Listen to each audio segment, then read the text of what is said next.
یہاں سے آپ کی طرف سے ایک سوال کے جواب میں کہا گیا تھا کہ آپریشن والی عورت 4 بچوں کے بعد بھی دائمی بچے کی صلاحیت ختم نہ کرے، حالانکہ ڈاکٹر صاف کہتے ہیں کہ 4 بچوں کے بعد آپریشن کا مطلب موت ہے، تو کیا ایسی صورت میں عورت ہمیشہ کے لیے بچے بند کر سکتی ہے؟ بسم اللہ الرحمن الرحیم۔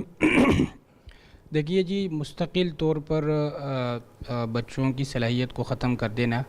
یہ اللہ تعالیٰ کی تخلیق میں تبدیلی ہے، مسئلہ ہے، اور یہ حرام کام ہے، ناجائز ہے۔ اور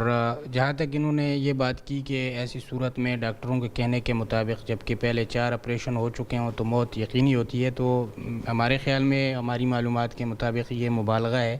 ایسا نہیں ہے، بلکہ اس کے واقعات موجود ہیں، شواہد موجود ہیں کہ خواتین کے 5 بچے وہ آپریشن سے ہوئے ہیں لیکن وہ صحت مند ہیں۔ تو یہ اس طرح سے کہنا کہ ہر عورت میں موت کا اندیشہ ہوتا ہے، یہ تو ٹھیک بات نہیں ہے۔